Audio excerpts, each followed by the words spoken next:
মুসলমান ভাইরা লক্ষ্য করেন, খেয়াল করেন, আমি বিষয় ভিত্তিক ভাবে আপনাদের আলোচনা আজকে শুনিয়ে দেব।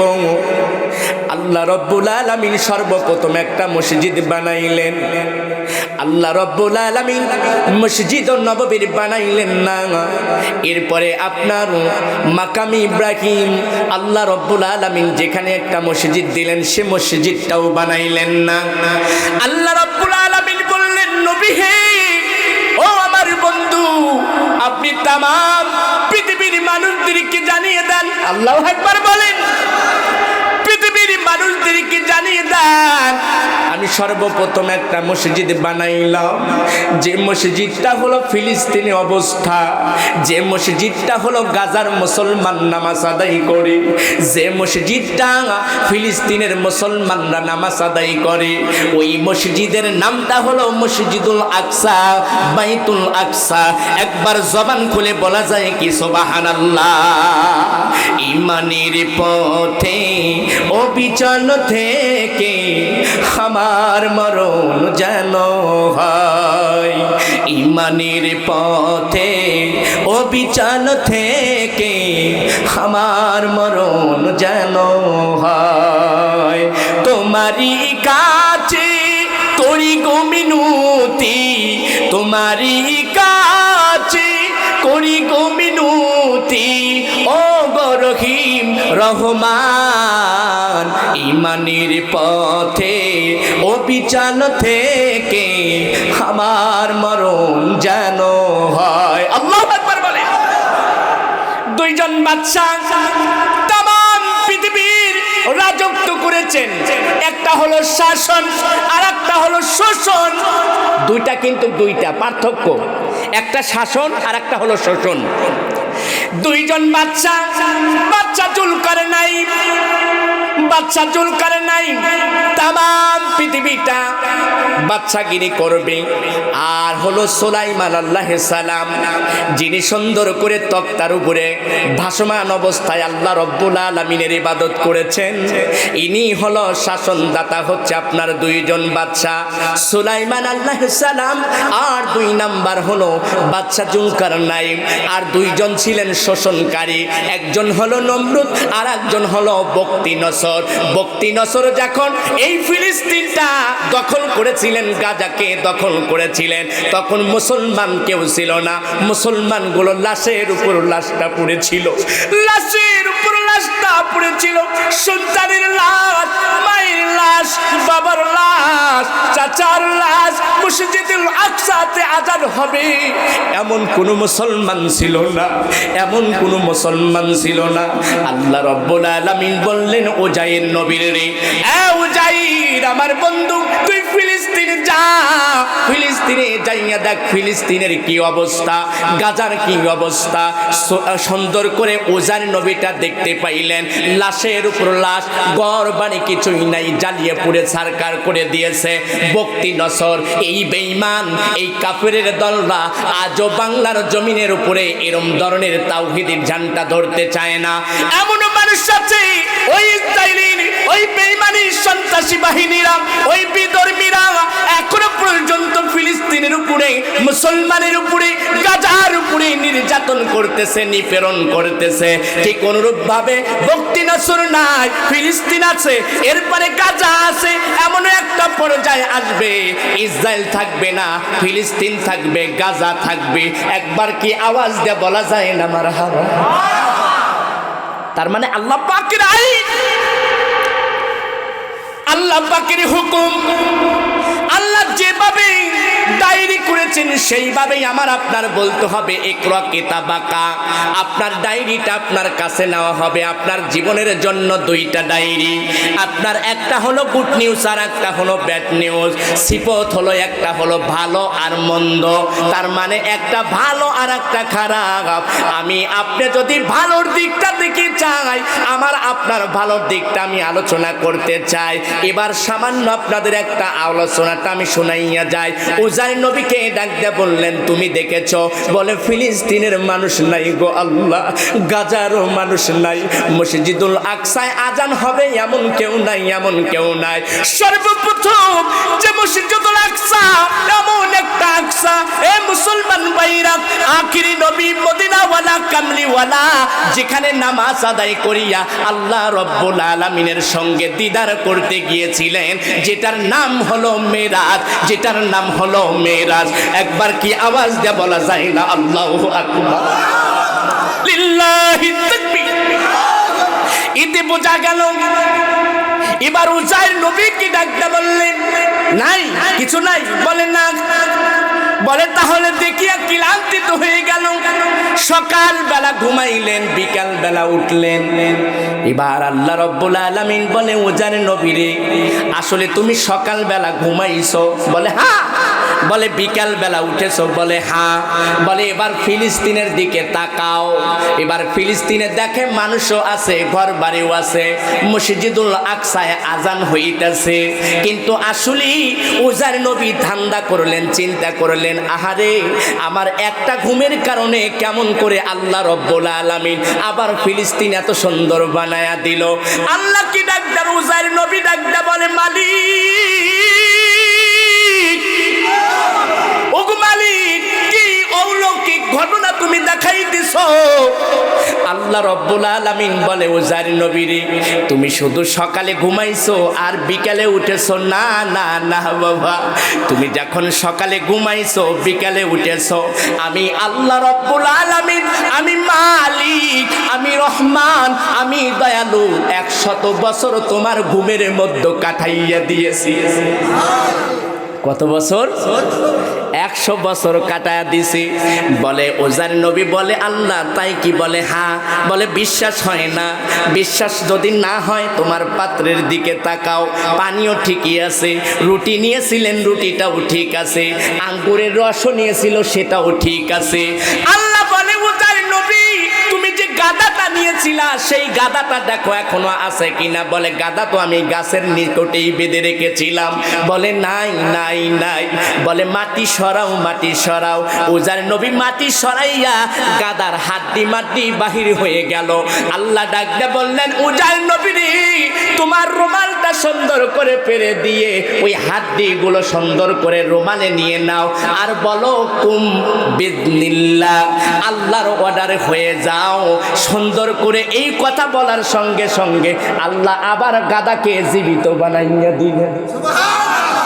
যখন গাদা জীবিত বানাইছেন, উজাইর নবী বলে এটাই কি আমার গাধা? আল্লাহ বলে সামনে তাকাও। সামনে তাকা দেখে ঠিক উজাইর নবীর এই চিত কপাইলে ঘোড়া ছিল, আহার এই গাধা ছিল, দেখে এটাও সেই চিত কপাইলেই গাধা। সুতরাং আল্লাহকে ডাকতে বললেন মালিক, আমার রব, আপনি সব করতে পারেন, একবার জবান খুলে বলেন কথা ঠিক কিনা। এই জন্য বক্তি নসর নাই, শেষ।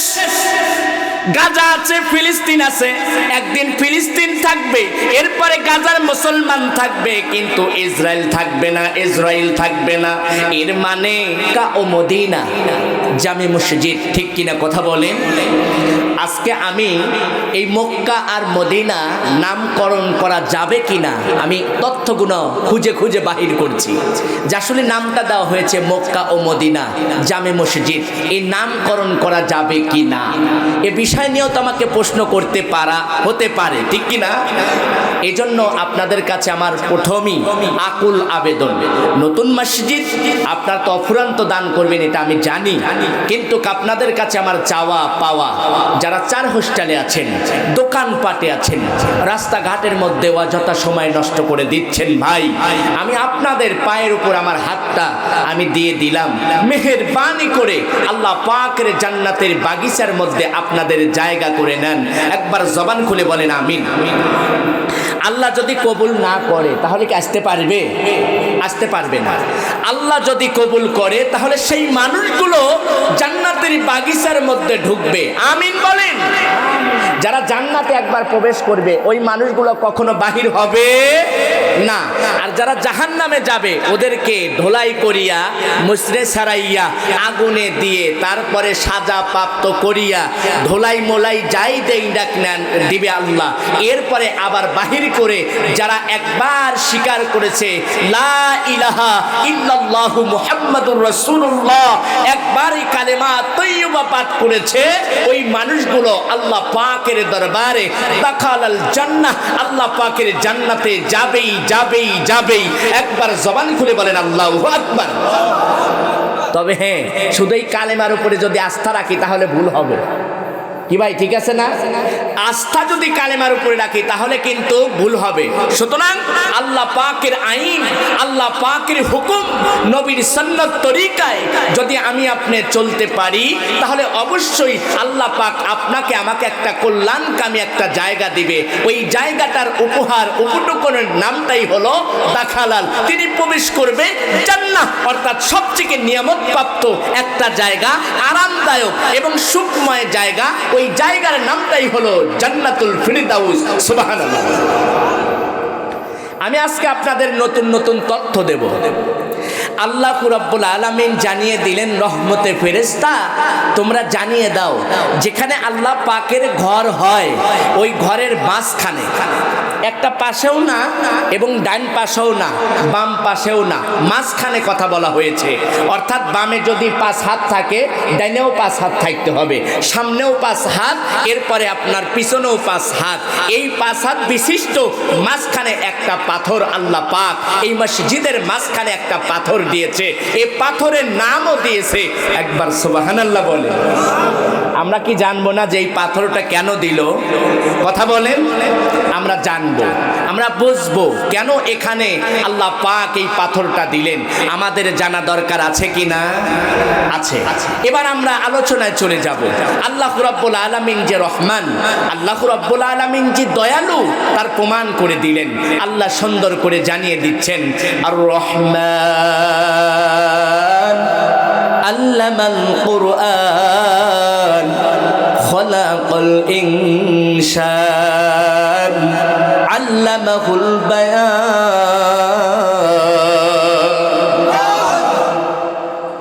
ভাইরা, এই জন্য আপনাদের কাছে চাওয়া, আপনাদের কাছে পাওয়া, আমি একের পর এক আমি কালেকশনেও চলে যাব। আমি সামান্য সময় আপনাদের সাজানো গোছানো একটি আলোচনা আপনাদেরকে উপহার দিতে চাই। আল্লাহ বললেন, আহারে ফিলিস্তিনও থাকবে, গাজার মুসলমান থাকবে, ইসরায়েল থাকবে না। ইসরায়েল থাকবে না, এটা আপনার আমার মুমিনের জন্য বিশ্বাস রাখতে হবে, বিশ্বাস রাখতে হবে। আল্লাহর নবী আখির জামানার পয়গম্বর যখন আহারে মক্কা ছেড়ে মদিনাতে যায়, আহারে অনেক মানুষগুলো উপহার দেওয়া শুরু করে দিল, উপটকন দেওয়া শুরু করে দিল। কেউ টাকা দেয়, কেউ পয়সা দেয়, কেউ রুমাল দেয়, কেউ আতর দেয়, কেউ এরম ভাবে তসবিহ দেয়। এরপরে উপহারটা সুন্দর করে যখন দেওয়া শুরু করে দিলেন, এইভাবে একের পর এক যখন পুরস্কারটা দেওয়া শুরু করে দিলেন, এই পুরস্কারটা কেমন করে দেয় আমি আলোচনার মাধ্যমে আপনাদেরকে জানাবো।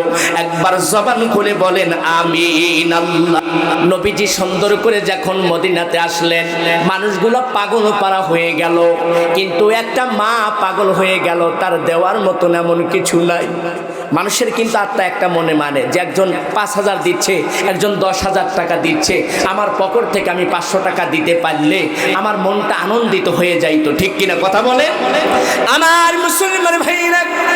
একজন মা নবীর দিকে তাকায়, হাজার হাজার মানুষ নবীকে সুন্দর করে স্বাগতম জানাইতেছে। এরপরে উপহার দেয়, উপটকন দেয়, পুরস্কার দেয়, কিন্তু মা জননী দুটি চোখের পানি ছেড়ে দিয়ে কান্নাকাটি শুরু করে দিল। আহারে দুটি চোখের পানি ছেড়ে দিয়ে কান্নাকাটি করে বলে, আমার টাকা নাই, পয়সা নাই, কেমন করে আমি উপহারটা দেব, কেমন করে উপহারটা দেব।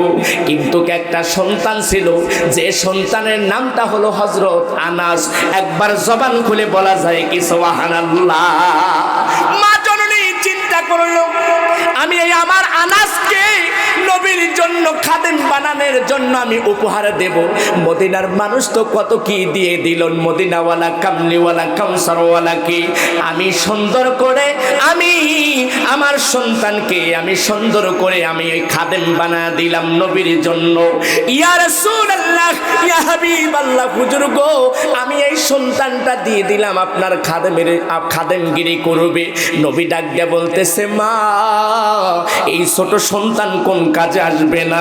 বলে আপনার জন্য শুধু মিসক আগিয়ে দিবে, এরপরে রুমালটা আগিয়ে দিবে, এরপরে টুপিটা এগিয়ে নিয়ে যাবে।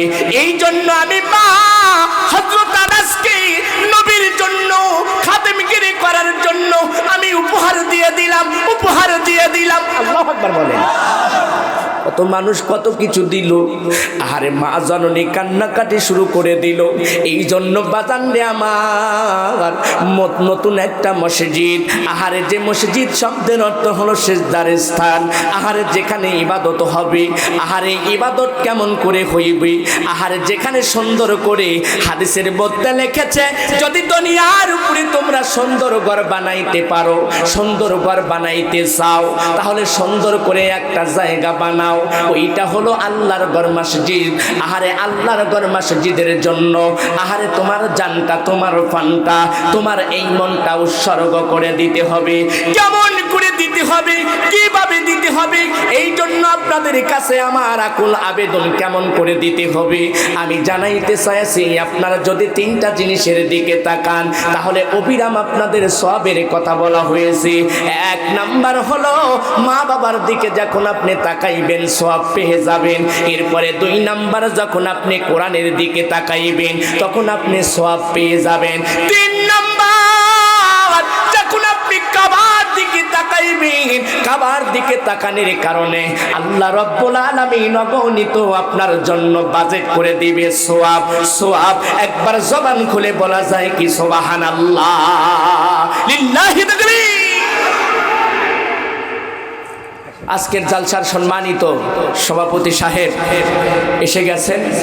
আমরা আলহামদুলিল্লাহ অত্যন্ত খুশি, যেহেতু আমাদের এই মসজিদের এই মাহফিলে সম্মানিত সভাপতি সাহেব এসে গেছেন। একবার জবান খুলে বলেন আল্লাহুম্মা আমিন। আল্লাহ পাক কবুল করুক, সবাই বলেন আমিন। আমার মুসলমান ভাইরা, এই জন্য আল্লাহ রাব্বুল আলামিন আপনাকে আমাকে একটা পরীক্ষার মধ্যে রেখেছে। ঈমানটা ধরে রাখা হবে। এমন একটা সময় আসবে মসজিদ ভরা মুসল্লি থাকবে কিন্তু ঈমানদার খুঁজে পাওয়া যাবে না। এমন একটা সময় আসবে আগুনের কয়লা হাতে রাখা সম্ভব হবে কিন্তু ঈমান ধরে রাখা যাবে না। এই জন্য সেই সময়টা কিন্তু আসলে বেশি দূরে নয়। বাজান রে আমার, দুনিয়ার উপরে এমনও বিষয়গুলো তুলে ধরা হচ্ছে, বলে নারী পুরুষ সমান অধিকার চায়, সম্পত্তির ভাগ সমান সমান চায়, তা হতে পারে না। কোরআনের মধ্যে আল্লাহ রাব্বুল আলামিন সূরা নিসার মধ্যে জানিয়ে দিচ্ছে আসলে দুই বোন সমান একটা ভাই। তার মানে আমরা যে কোরআনের উল্টা পুল্টা মাসলাগুলো এখন বাংলার জমিনের উপরে দেওয়ার জন্য আমরা না বদক বলতে হবে, হ্যাঁ বদক বলা যাবে না, বলা যাবে না। সিল্লা বলেন কথা ঠিক কিনা? আবার এমনও কিছু এই নারীবাদীরা চায়, বলে আমরা দেহ ব্যবসা যখন করবে, যারা দেহ ব্যবসায়িক নারীরা তারা চিন্তা করে যে আমরা দেহ ব্যবসায়িক নারী, আমাদের শ্রমিক হিসাবে আমাদের এই প্রাধান্য দিতে হবে। তা কখনো হতে পারে না, পারে না, পারে না। যেটা কোরআনের মধ্যে নাই সেটা আমরা হ্যাঁ বদক দিতে পারবো না, পারবো না। সিল্লা বলেন কথা ঠিক কিনা? আল্লাহ রাব্বুল আলামিন কোরআনুল কারীম এমনি দেয় নাই। বাজান রে আমার, কোরআনটা হলো এমন একটা জিকির, কোরআনটা হলো দোয়া, কোরআনটা হলো শেফা। আপনি যদি কোরআনটা বুকে লাগান আপনার বুকটা ঠান্ডা হয়ে যাবে। আপনি কোরআন দিয়ে যদি আপনি সমাজ চালাতে চান, কোরআন দিয়ে যদি আপনার মহল্লা চালাতে চান, কোরআন দিয়ে যদি আপনি সুন্দর করে পার্লামেন্ট চালাইতে চান, আপনি কোরআন দিয়ে যদি ইউনিয়ন পরিষদটা চালাইতে চান, কোরআন দিয়ে যদি আপনি উপজেলাটা আপনি পরিচালনা করতে চান, তাহলে বোঝা যাবে চোর কখনো চুরি করতে পারবে না, পারবে না। অন্যায় করলে অন্তর বলে দিবে, হাত কাঁপবে। একবার জবান খুলে বলেন কথা ঠিক কিনা? এই জন্য আমাদের কোরআনের আন্দোলন, কোরআনের সৈনিক, কোরআনের বন্ধু হওয়া দরকার আছে কিনা? আমরা আজ কোরআনের পথে থাকবো, কোরআনের মতে থাকবো, কোরআনকে পাশে রাখবো। যারা কোরআনের আন্দোলন করে ওই মানুষের সাথে আমাদের সম্পর্ক। দুটি হাত উত্তোলন করে দেখান, আমরা কোরআনের পাশে থাকতে চাই। লিল্লাহি তাকবীর, নারে তাকবীর। আল কোরআন যেখানে, আল হাদিস যেখানে, গোশত যেখানে, মোটামুটি ওয়াজতালি মোটামুটি বোঝা গেছে, তাই না? তার মানে ঘুষ সুদ যেখানে আমরা নাই সেখানে, ঠিক কিনা কথা বলেন? যেখানে যেখানে আপনার ভালো ভালো কাজ সেখানেই আমরা আছি, ঠিক কিনা কথা বলেন? যারা কোরআন দিয়ে সমাজ গঠন করতে চায়, পরিবার চালাতে চায়, সমাজ চালাতে চায়, তাদের সাথেই আমাদের এক হবে ইনশাআল্লাহ। এই জন্য মহতারাম মুসল্লি কিরাম, কথা বলতে হবে। কথা না বললে এ জাতি যতদিন চুপ থেকেছে, মুখ বন্ধ করে রেখেছে, এ জাতির উপরে অত্যাচার, নিপীড়ন, নির্যাতন আসবেই। কথা বলেন ঠিক কিনা? এই জন্য কথা বলতে হবে। কথা বলতে পারলেই ইনশাআল্লাহ আর বিপদ আসবে না। লিল্লাহি তাকবীর। পাহাড় পর্বত নদী নালা আমার আল্লাহর প্রেমে পাগল পারা। ঝংকার দে বলেন মারহাবা। আর একটি জবান খুলে বলা যায় কি একবার মারহাবা? পাহাড় পর্বত নদী নালা আমার আল্লাহর প্রেমে পাগল পারা। আমার আল্লাহ নবীর তুই দয়া হায়রে তুই মায়া লুকিয়ে আছে কোহে আল্লাহ লা ইলাহা লা ইলাহা লা ইলাহা ইল্লাল্লাহু মুহাম্মাদুর রাসূলুল্লাহ। সকলেই পড়েন সাল্লাল্লাহু আলাইহি ওয়াসাল্লাম। আল্লাহর ডাকি আল্লাহ আল্লাহ আল্লাহু আল্লাহ আল্লাহ। জাকিতে বসান আল্লাহ আল্লাহ আল্লাহু আল্লাহ আল্লাহ। মৌলা তোমার নীলা খেলা কেউ বোঝে কেউ বোঝে না।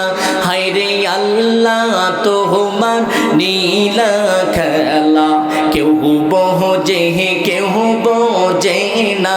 হায়রে কাউরে রাখো দশতালাতে, কাউরে রাখো বাসতালায়।